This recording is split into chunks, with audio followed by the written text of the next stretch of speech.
Creo que hay bastantes que ya aún conocéis, pues por lo menos saber un poco en líneas generales cuál es el estado del arte hoy en día en la biomecánica y qué cosas podemos hacer. Bien, la biomecánica es una ciencia que se encarga de realizar el estudio del movimiento, en este caso aplicado a los seres vivos, no solo a los seres humanos, sino en general a los seres vivos. También, por ejemplo, hay una rama de la biomecánica que estudia, pues, por ejemplo, la biomecánica de los caballos para mejorar su rendimiento en competición, etcétera, etcétera. En principio, se aplican las leyes de la mecánica, que todos conocemos, las leyes de Newton. Todo lo que, si habéis estudiado mecánica, pues, aprendisteis en mecanismos, en definitiva se aplica, pero en este caso sobre los seres vivos. Como os iba diciendo, lo que tratamos aquí es de aplicar los conocimientos que tenemos científicos sobre la mecánica, sobre el movimiento de los seres vivos. Los estudios sobre biomecánica realmente son muy antiguos. Uno de los primeros que se inician de forma documentada sobre temas de biomecánica es Leonardo, por ejemplo, y un poco más tarde, en el siglo XVII, pues también hubo gente que estuvo realizando estudios sobre los brazos y palancas, en este caso aplicados a los seres vivos, como tenemos ahí en esa transparencia. Aplicamos, por lo tanto, principios que vienen tanto de la física o de la ingeniería, como también de otras disciplinas como la anatomía o la biología. La biomecánica realmente es una ciencia que forma parte de una ciencia más amplia, que es la kinesiología.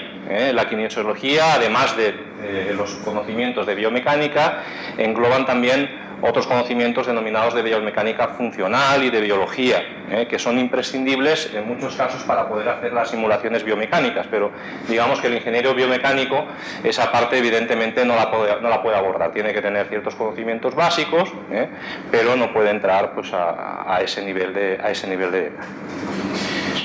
Bien, la biomecánica a su vez está formada por una serie de disciplinas que, si le quitamos el bio, veis que se corresponden con las propias disciplinas de la mecánica. Tenemos la estática, que se encarga de analizar los cuerpos en reposo o a una velocidad constante. Después tenemos la dinámica, que está compuesta por dos disciplinas, la cinemática y la cinética. En la cinemática nos encargamos de describir el movimiento de los cuerpos sin atender a las causas que provocan ese movimiento, simplemente, pues, trazamos trayectorias y a partir de ahí calculamos velocidades, aceleraciones, etcétera, etcétera. Y por otro lado, la cinética es la que se encarga de analizar las causas de ese movimiento. Una vez ya tengo cuál es la trayectoria, pues yo quiero saber qué causas inducen ese movimiento. Como resultado de los análisis de la cinética, pues obtenemos los resultados de acciones sobre los diferentes puntos de articulación, momentos, fuerzas de reacción, etcétera, etcétera. Esas dos disciplinas, de forma conjunta, forman la dinámica. Tanto la cinemática como la cinética, sabéis que tienen dos vertientes, la lineal y la angular, en función del tipo de movimiento. Por otro lado, la biomecánica también estudia los sólidos deformables. Todos los tejidos que forman el cuerpo humano son deformables y por lo tanto pueden caracterizarse igual que caracterizamos cualquier otro material, un polímero o un metal. Eso sí, el comportamiento de los tejidos del cuerpo humano son mucho más complejos, mientras que en los metales tenemos un comportamiento en muchos casos lineal o elastoplástico lineal. En el caso de los tejidos de los seres vivos, el comportamiento es mucho más complejo. Es, en el mejor de los casos, hiperelástico y en el más complejo es viscoelástico, lo cual implica, pues, una caracterización desde el punto de vista mecánico bastante más compleja. De ese estudio obtenemos resultados de tensión y deformación, igual que, pues, en mecánica, cuando hacíamos un cálculo de una estructura obteníamos las tensiones que se generaban y las deformaciones. Pues en el caso, por ejemplo, del estudio de los tejidos del cuerpo humano, pues también se pretende lo mismo, ver cuáles son los niveles de tensión y deformación que se alcanzan en los diferentes tejidos, a nivel muscular, esquelético, etcétera, etcétera. En la mecánica de fluidos computacional es, por ejemplo, la simulación de la circulación sanguínea dentro del cuerpo humano. De eso también se encarga la biomecánica. En definitiva, nos encargamos de aplicar la mecánica que conocemos a aspectos relacionados con seres vivos. Bien, ¿qué áreas de estudio cubren la biomecánica? Aunque realmente van a ser más de las que evidentemente aparecen aquí, pero por lo menos las fundamentales sí que las vamos a ver, ¿eh? Una de las más importantes es, por ejemplo, la ciencia del deporte, ¿eh? Los análisis biomecánicos sirven para mejorar los rendimientos de los deportistas, para evitar lesiones, etcétera, etcétera. Ahora está muy de moda, lo veis aquí en una imagen, la realización de estudios biomecánicos para ciclistas, ¿eh? También hay que decir que esos estudios también son hasta cierto modo limitados, porque se basan fundamentalmente en estudiar los ángulos de articulación y no realmente el comportamiento biomecánico del ciclista, ¿no? Tiene cierta limitación. El estudio va bien si perteneces al percentil 90, pero si no tienes la fortuna de estar dentro de ese percentil, el estudio no te va a funcionar tan bien. Los estudios biomecánicos reales son más complejos que los que hacen hoy en día en las tiendas de bicicletas. También sirven para realizar estudios de ergonomía. La ergonomía, básicamente, lo que pretendemos es que en una posición estática la situación que adoptemos sea cómoda. Por no aburriros mucho, os voy a lanzar una pregunta, a ver si sabéis por qué en esta posición estamos más cómodas que en esta de aquí.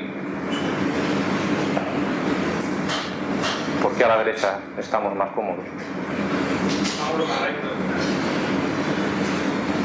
No, eso es una razón geométrica, pero no física o funcional en este caso. Bien, la razón es muy sencilla. Los músculos, cuando se encuentran en su posición de reposo, no están realizando ningún consumo de tipo metabólico. En la posición de reposo, el músculo tenemos, por ejemplo, el brazo, esta sería la posición de máxima contracción y esta la de máxima extensión. La posición de reposo está a la mitad. En el caso de las piernas ocurre lo mismo. Cuando nosotros tenemos esta pierna en esta posición, el músculo, en este caso el ángulo que forma la pierna, podéis ver que está mucho menos contraído y por lo tanto en los muslos van a estar trabajando menos y no nos cansamos. Entonces las posturas, cuando nosotros notamos una postura incómoda es porque realmente estamos realizando un gasto metabólico y el cuerpo pues nos avisa. Bien, también sirve para diseñar equipamiento deportivo, pues, tanto aparatos de gimnasio como pues, cualquier equipamiento que os podáis imaginar, pues mejora, por ejemplo, de esquís, equipamiento, por ejemplo, de natación. No sé si visteis que han sacado pues bañadores y demás que reducen la fricción y dicen que mejora el comportamiento. Pues, todo eso mediante la aplicación de técnicas que conocéis en la mecánica podemos mejorar.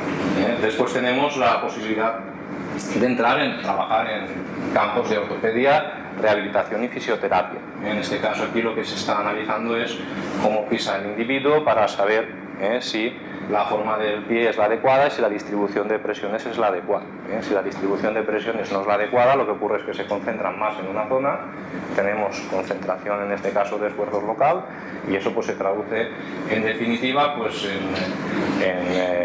en dolor en esas zonas, en que aparezcan pues deformidades, etcétera, etcétera. Entonces, gracias a la biomecánica podemos hacer análisis donde podemos mejorar ese comportamiento, por ejemplo, con plantillas. También intervenimos en el desarrollo de prótesis.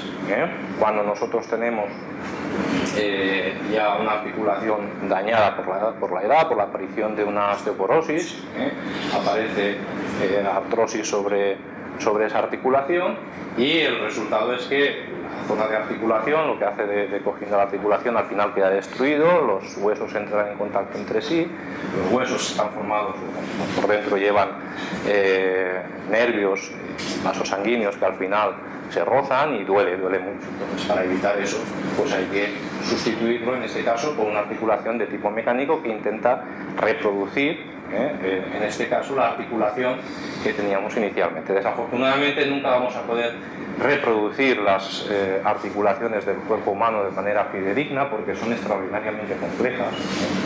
La rodilla, por ejemplo, no articula respecto a un punto de rotación fijo. Si nosotros buscamos el centro instantáneo de rotación de la rodilla, veremos que varía con el ángulo. Y todo eso es difícil de reproducir de forma artificial. Pero bueno, cada vez más se va mejorando ese tipo de prótesis y ahí pues en la biomecánica tiene evidentemente cambio. Y luego también tenemos, por ejemplo, campos como la robótica. Aquí tenemos una evolución de los robots bípedos desde un principio hasta los que tenemos hoy en día. Entonces, ¿cómo conseguimos que un robot camine con una persona? Pues en primer lugar tenemos que saber cómo camina una persona, qué músculos se están activando durante el proceso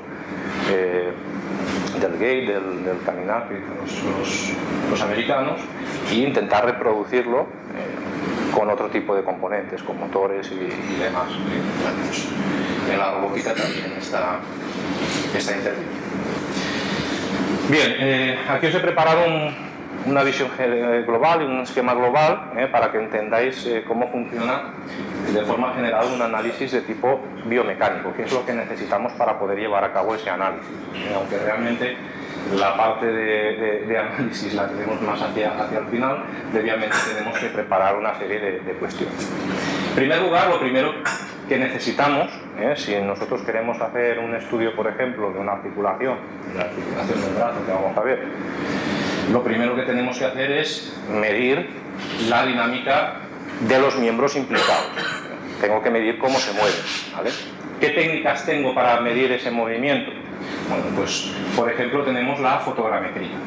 La fotogrametría se basa en medir con cámaras, inicialmente pues mucho peores que las que tenemos hoy en día. Hoy en día se utilizan ya cámaras de alta velocidad y lo que intentamos es medir la posición de los diferentes puntos que forman o que definen en este caso los miembros que estamos estudiando. Aquí estamos viendo un programa y estamos viendo pues, cómo se trabaja. Primero se marcan una serie de puntos que se denominan marcadores, que son las trazas que va a seguir posteriormente otro programa, y lo que hacemos es pues, medir cuáles son las posiciones de esos puntos a lo largo del tiempo. Lo que tenemos aquí marcado es en rojo la trayectoria de la mancuerna, ¿vale? Y ahí podemos ver pues, esos marcadores. Bien, pues hoy en día es muy sencillo el colocar esos marcadores sobre la persona, hacer la captura y a partir de ahí calcular las trayectorias de esos marcadores. No necesitamos un equipo que sea excesivamente costoso. Existe el software incluso gratuito que nos permite hacer este tipo de análisis. Si nosotros tenemos la posición, a partir de la posición evidentemente podemos calcular la velocidad, podemos calcular la aceleración y a partir de ahí las fuerzas de inercia que dependen de esos miembros. ¿Qué otros métodos de medición tenemos? Pues tenemos, por ejemplo, la medición mediante plataformas dinamométricas, ¿vale? Además de medir el desplazamiento de los miembros, puede que nos sea interesante medir fuerzas, con objeto de tener más datos. Cuantos más datos reales tengamos para poder alimentar a nuestro modelo biomecánico, pues más se parecerá nuestro modelo a la realidad. Y cuanto más se parezca a la realidad, pues tanto más extrapolables serán las conclusiones que nosotros adoptemos. Entonces, las plataformas dinamométricas son capaces de medir, por ejemplo, la presión que estamos ejerciendo durante el proceso, en este caso, del caminar. Si adicionalmente ponemos una serie de marcadores, pues podremos medir tanto la fuerza que estamos ejerciendo al caminar como las posiciones y todo lo que deriva de esos marcadores. Hoy en día están desarrollándose también las plantillas instrumentadas, que son tal vez más interesantes que las propias plataformas. ¿Por qué? Pues porque al final la plataforma tú tienes que ir a parar sobre una superficie con unas determinadas condiciones en un sitio concreto, y con una plantilla instrumentada tú puedes probar en diferentes tipos de superficies duras, superficies blandas, etcétera, etcétera, y comprobar los resultados reales. A este respecto, comentaros que ayer mismo en una revista de Runners a la que estoy suscrito, leí que se ha publicado un artículo científico precisamente utilizando este tipo de plantillas, donde parece ser que se demuestra que el utilizar amortiguación en las zapatillas realmente no disminuye el nivel de lesión. Han hecho pruebas con gente que corría con zapatillas sin amortiguación, incluso descalzo, y con gente con zapatillas amortiguadas, instrumentadas y todo el rollo, y al final la conclusión es que el porcentaje de gente que se lesionaba en función de la amortiguación era despreciable. Realmente las lesiones que tienen los corredores tienen más que ver con su forma de correr o con el nivel de sobrecarga muscular que que estén demandando a su cuerpo y realmente sobre el nivel de amortiguación de las zapatillas. Acaba de ser publicado, me imagino que empezarán a salir gente a intentar rebatirlos, porque si no, la gente que ha estado vendiendo zapatillas durante los últimos 20 años no sé qué va a hacer.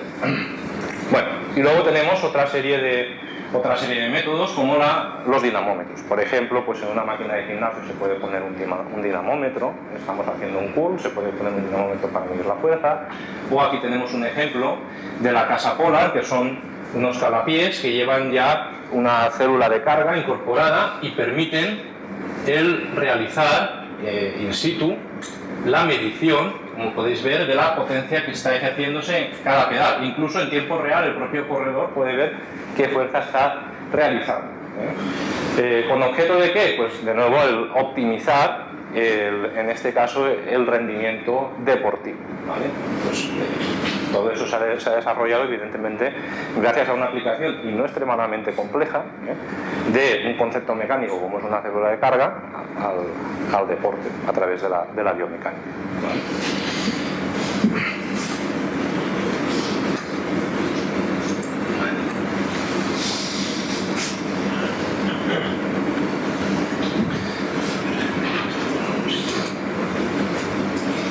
Bien, volvemos a nuestro esquema. Entonces, una vez tenemos la medición de todas las magnitudes físicas relacionadas con el movimiento, lo siguiente que tenemos que hacer es desarrollar nuestro modelo biomecánico. ¿Vale? Es un modelo matemático, un modelo numérico que intenta reproducir las condiciones reales de funcionamiento. ¿Vale? Bueno, solo estamos considerando tres. ¿Vale? A partir de la utilización de las leyes de Newton, nosotros podemos construir nuestro modelo. ¿Vale? Ese modelo, aunque muy simple, ya nos permite obtener ciertas conclusiones. La utilización de modelos simplificados también nos sirve. Evidentemente, cuanto más completo sea ese modelo, pues tanto más se van a parecer lo que nosotros predigamos a la realidad. ¿Vale? Bien, podemos utilizar un modelo simple o podemos utilizar un modelo más complejo como el que tenemos aquí representado. Es un modelo de OpenSea donde aparecen representados el bíceps largo, el corto, el braquial y los tres músculos que forman el tríceps. Evidentemente ese modelo es mucho más complejo, también es más complejo su alimentación y su trabajo.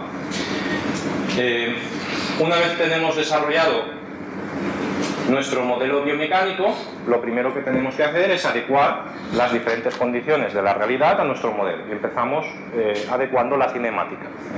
La cinemática de nuestro modelo con la cinemática medida. Entonces, ambos se unen para conformar lo que nosotros denominamos como el método de cinemática inversa, que lo que pretende, en definitiva, es reproducir el movimiento que hemos observado físicamente. ¿Vale?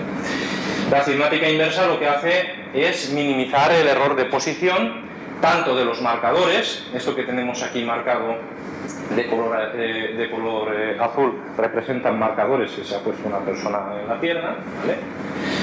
Y las dos figuras que tenemos es la posición real y la posición del modelo. Si la posición del modelo es esta y la real es esta, evidentemente aquí hay un error. Midiendo las distancias entre los diferentes puntos, elevándolas al cuadrado y realizando la suma, es como obtenemos el error de los marcadores, de posición de marcadores.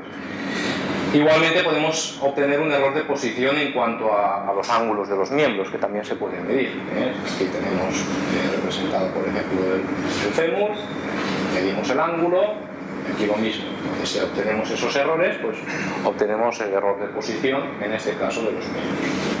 La idea es minimizar esa suma de errores a lo mínimo posible. Si conseguimos que sea cercano a cero, quiere decir que nuestro modelo, al menos desde el punto de vista cinemático, es capaz de representar lo que está pasando realmente. Bien, aquí tenemos una reproducción del modelo cinemático. Si no funciona.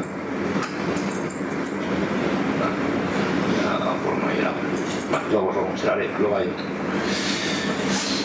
Bien, una vez tenemos el modelo cinemático, ¿vale?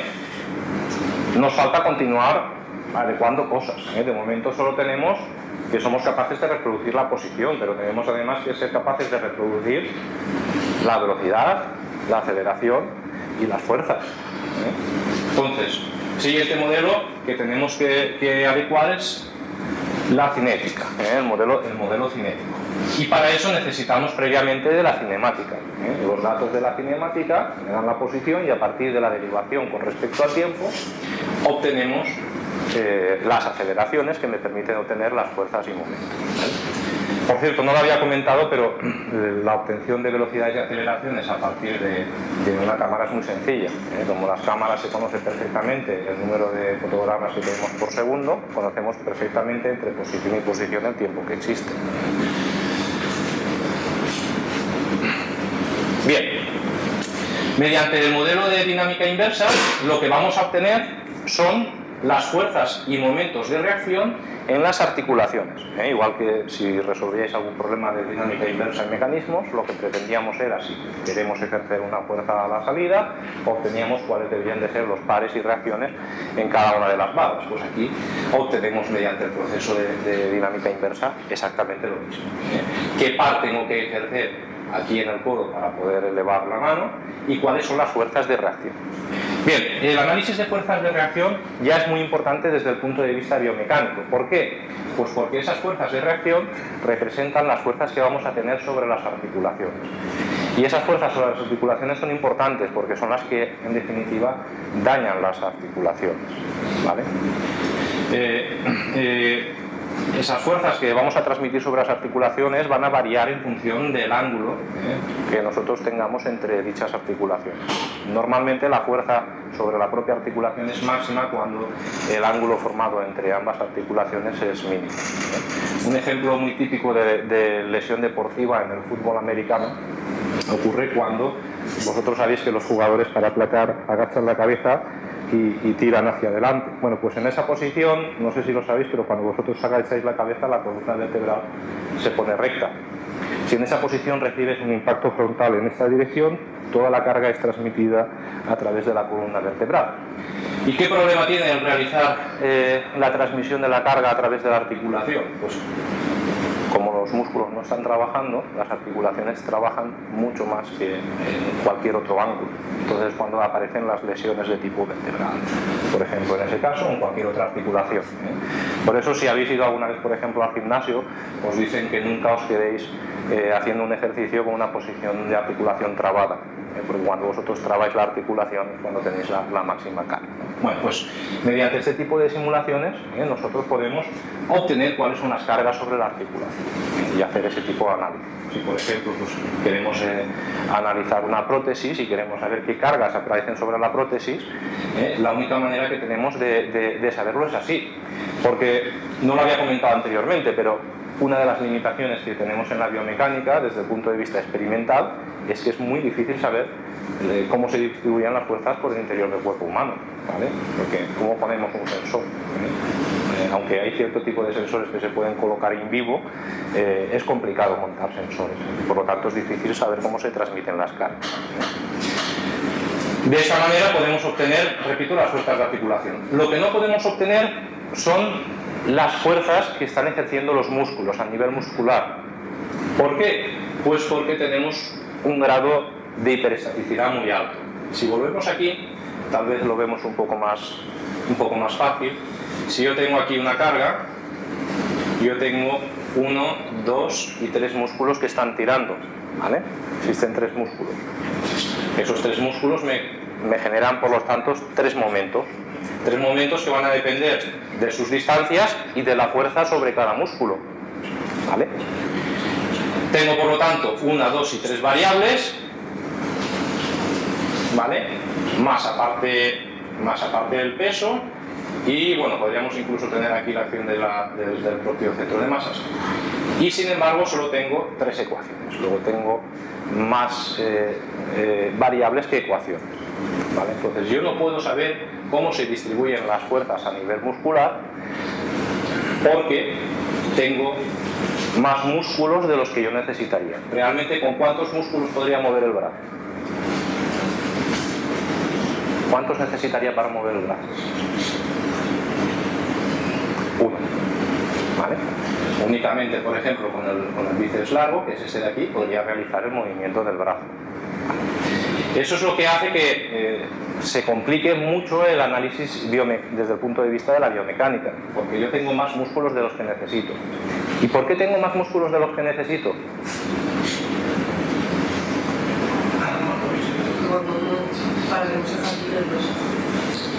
Bueno, evidentemente para distribuir las cargas, ¿vale? Pero también para compensar los momentos. Vosotros fijaros, cuando en este caso el brazo esté en esta posición, el momento que genere el bíceps largo será aproximadamente 0, será muy pequeño. ¿Por qué? Pues porque si ideamos que este punto está sobre el propio eje, cuando esto esté en la vertical, el momento generado sería 0 o casi 0. Sin embargo, ¿qué ocurriría con el otro? Con el braquial. Todavía me daría algo de momento. Entonces, la existencia de diferentes músculos realmente se justifica por la posibilidad de maximización de la fuerza a lo largo de todo el movimiento. Cuando yo realizo el movimiento de elevación del brazo, conforme voy elevando el brazo van trabajando músculos diferentes, no trabaja siempre el mismo músculo. Inicialmente va a trabajar más el bíceps braquial, por ejemplo, y luego va a trabajar más los otros dos bíceps, ¿vale? Entonces, un problema que tenemos, por lo tanto, es que no podemos calcular los momentos, pero no las fuerzas sobre los músculos, ¿vale? Si nosotros no podemos calcular las fuerzas sobre los músculos, pues tenemos un problema. ¿Por qué? Pues porque si queremos hacer un análisis de tipo de tensiones, etcétera, etcétera, por ejemplo sobre un hueso, ¿cómo sé yo de qué puntos me está anclando o con qué fuerzas me está tirando o con qué ángulo me está tirando? ¿Vale? Que no sé realmente cómo trabaja. Entonces, para realmente poder reproducir el comportamiento real en nuestro modelo, necesitamos de la medición de la dinámica muscular, ¿vale? Y ahí es donde nosotros necesitamos de otra gente, necesitamos de los médicos, necesitamos de los biólogos, etcétera, etcétera, porque son ellos los que se encargan de estudiar este tipo de cosas, ¿vale? Cuestiones como, por ejemplo, la medición de la fuerza isométrica máxima, ¿vale? Es decir, cuál es la fuerza máxima que puede hacer un músculo. Medición de la fuerza en función del grado de alargamiento del músculo. La fuerza no es uniforme en función de todo el recorrido muscular. Este tipo de cuestiones las tienen que medir ellos, porque nosotros no tenemos la posibilidad de hacer mediciones en vivo. Tenemos que hacer en colaboración con gente que esté relacionada con estos campos. Otras cuestiones como por ejemplo los tiempos de activación y desactivación. Cuando nosotros el cerebro lanza una orden, el músculo tarda un tiempo en activarse y lo mismo, también un tiempo en desactivarse. Y luego, y tal vez una de las cosas más importantes, junto con la fuerza isométrica máxima, los porcentajes de activación muscular. Cuando yo realizo un movimiento, con qué porcentaje se activa cada músculo en cada una de las posiciones que tiene ese movimiento, ¿vale? Eso es realmente complicado de obtener incluso hoy en día. La forma mediante la cual se obtiene es mediante la electromiografía. La electromiografía se obtiene mediante la colocación de una serie de electrodos sobre el músculo y lo que hace es medir la corriente que pasa a través de ese músculo. Los músculos se mueven por una señal eléctrica. El cerebro manda una señal eléctrica a través de una señal que a través de las neuronas se convierte en una señal eléctrica y lo que hace es activar los músculos por una corriente. Por eso, por ejemplo, cuando a alguien le da un calambrazo se queda cogido a la pieza que le da la corriente, porque esa corriente eléctrica está excitando sus músculos y los músculos se contraen. Entonces, problema que tiene la electromiografía, en primer lugar la localización. ¿Dónde la pongo? En el músculo, ¿vale? Y si el músculo está por debajo del otro, ¿cómo llego allí? Hay formas de llegar a músculos internos, por ejemplo, como la utilización de la electromiografía mediante sondas, de agujas. Entonces hay que pinchar ahí dentro con lo que ello conlleva. Y aún así, incluso aunque seamos capaces de llevarlo a cabo, la electromiografía tiene sus limitaciones. La correlación con la fuerza no es lineal. Está estimado, está publicado que por debajo de un nivel de excitación del músculo del 30%, la relación no es lineal, luego no puedo saber cuál es la fuerza que estoy ejerciendo por debajo del 30% de forma adecuada. Incluso por encima del 30%, ¿vale? La relación entre el valor de la electromiografía, la tensión que estoy midiendo y la fuerza que estoy desarrollando no es constante para todos los músculos. Incluso algunas personas han publicado, algunos autores, que no llega a ser constante no solo para todos los músculos, sino para todas las personas. ¿Vale? Entonces es complejo el hacer la extrapolación de una magnitud eléctrica, en este caso, a una magnitud física como es la fuerza. Pero bueno, por lo menos es algo. Entonces aquí tenemos un ejemplo de cómo se realiza la electromiografía, las señales que alcanza y luego pues cómo nosotros eso lo transformamos en una serie de señales sobre cada músculo.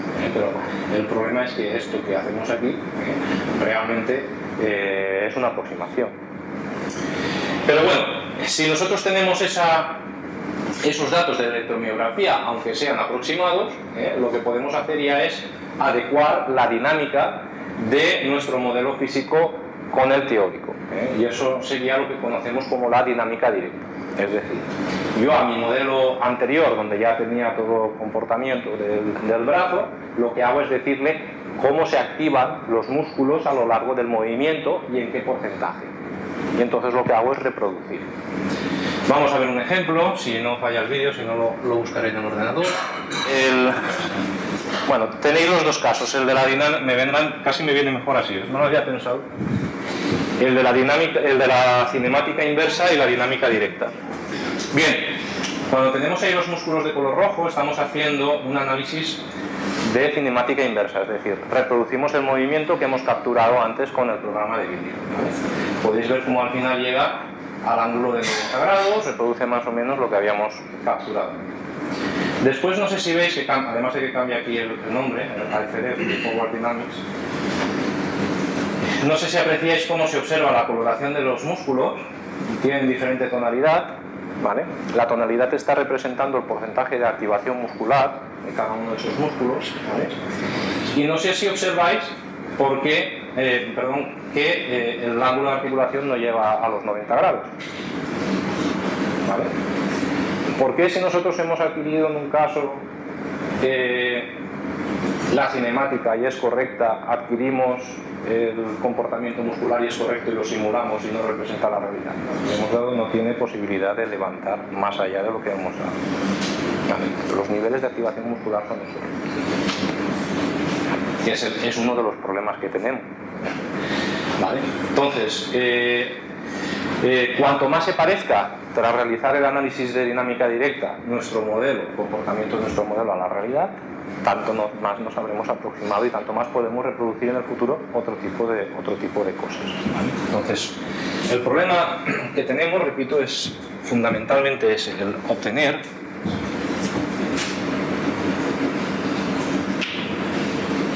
datos fidedignos sobre el control muscular. Bien, ¿y qué ocurre cuando no tengo la posibilidad de disponer de ningún tipo de dato?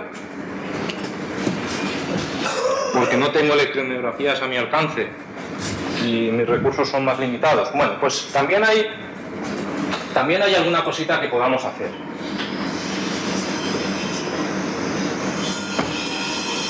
También hay alguna cosita que podemos hacer, y es esto que tenemos.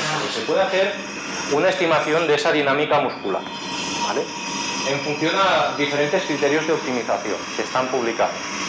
Por ejemplo, un criterio podría ser, bueno, si yo quiero representar este movimiento y cuál es la activación de los músculos, podría considerar que la suma de las fuerzas de todos los músculos debería de ser mínima. ¿Con eso qué estaría haciendo? Pues estaría utilizando un criterio donde si el sumatorio de fuerzas es mínimo, el de reacciones también es mínimo.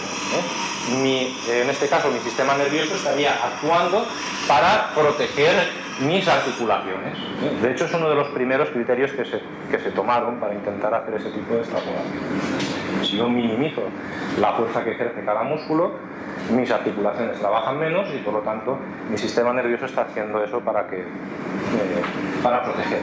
Bueno, eso es cierto en algunas articulaciones, no es cierto en otras. Otros criterios que hay publicados, por ejemplo, la minimización de la tensión muscular. Si yo minimizo la tensión muscular, la tensión que está haciendo cada uno de los músculos, necesito menos aporte energético, menos gasto metabólico y por lo tanto mi sistema nervioso, lo lógico sería que trabajase de esa manera para consumir la menor cantidad de energía posible. Pues de nuevo, eso es cierto con ciertos músculos o grupos musculares, pero no es extrapolable a todos. Ni siquiera es extrapolable a los mismos individuos. ¿Por qué no es extrapolable a los mismos individuos? A todos os habrá pasado a lo mejor que habéis estado con una lesión que os duele un determinado músculo, habéis seguido andando, por ejemplo, si es de la pierna, y después al final del día os duele otro. ¿Por qué? Pues porque el sistema nervioso se adapta de forma continua y cuando un músculo se sobrecarga o se fatiga, lo que hace es hacer trabajar otro. En definitiva, el sistema nervioso en cada momento se va autorregulando y trabaja de forma diferente. Por eso es complicado el obtener reglas de tipo general. Esos dos tipos de reglas están publicadas y están rebatidas. El último tipo de regla que también se ha utilizado y tampoco es del todo efectiva es el de la activación muscular resultante. Si yo sumo los porcentajes de activación de todos los músculos, este criterio busca minimizar ese sumatorio de activaciones musculares. Bien, este criterio es relativamente efectivo, pero no para actividades cotidianas, sino para actividades de resistencia, por ejemplo, para deportistas, ¿vale? Uno de los problemas que tienen los deportistas de fondo, por ejemplo, es que la fatiga que ellos perciben no es, en muchos casos no llega a ser ni una fatiga muscular, sino que es más bien una fatiga del sistema nervioso. Tenéis que tener en cuenta que si el sistema nervioso constantemente tiene que estar lanzando impulsos, al final es el propio sistema nervioso el que se fatiga, y lo que nosotros percibimos por fatiga no es de los propios músculos, porque los músculos todavía les están llegando ATP para seguir trabajando, pero el sistema nervioso se ha fatigado. Entonces, para los deportistas de fondo, la utilización, por ejemplo, de ese criterio sí que es bueno, porque cuando estamos haciendo un trabajo de larga duración, el sistema neurológico parece adaptarse en tanto a enviar la mínima cantidad de impulsos eléctricos para evitar fatigarse de forma prematura. Bien, una vez ya hemos conseguido, bien mediante mediciones o bien mediante estimaciones, realizar la adecuación dinámica entre nuestro modelo físico y el real, lo más parecido posible, es cuando ya podemos plantear el problema que nosotros queremos resolver, ¿vale? ¿Qué es lo que queremos hacer con esa simulación? ¿Vale? Pues quiero estudiar, por ejemplo, pues cuáles son las fuerzas que actúan sobre una prótesis. Quiero estudiar cualquier cosa que esté relacionada con esos miembros. Pero evidentemente yo para estudiar una prótesis tengo que saber qué fuerzas están actuando sobre ella y no puedo medirlas, solo puedo obtenerlas de forma indirecta a través de este tipo de modelos. Y a partir de ahí, evidentemente, una vez modelo mi problema y lo resuelvo de nuevo en base a principios mecánicos, es cuando ya se pueden extraer conclusiones. Pues qué tipo de prótesis es mejor, qué tipo de prótesis es peor, va a soportar mi prótesis el tipo de esfuerzos que debe de soportar, etc. ¿Vale? En definitiva, se trata de un campo, como podéis ver, que es relativamente complejo y donde evidentemente no se pueden dar grandes resultados de forma inmediata. Es como todo en la ciencia, pues se trata de ir poniendo granito a granito y al final pues todos esos granitos suman una montaña. Si vemos cómo era la biomecánica hace 20 años, como es ahora, pues hemos avanzado muchísimo, pero todavía no queda. Respecto al campo profesional, en España se publica bastante en temas de biomecánica, hay bastantes institutos de biomecánica, pero faltan empresas todavía, aunque están en crecimiento el número de empresas, pero todavía faltan empresas dedicadas al sector. Sobre todo Estados Unidos es de todos los países el país puntero en estos temas, donde hay más gente trabajando en temas de biomecánica. Y si veis los trabajos, tenéis curiosidad, veréis que tampoco son excesivamente complicados, son siempre pequeñas aportaciones. Pero bueno, ellos afortunadamente tienen ese tipo de recursos que esperemos que aquí vayamos desarrollando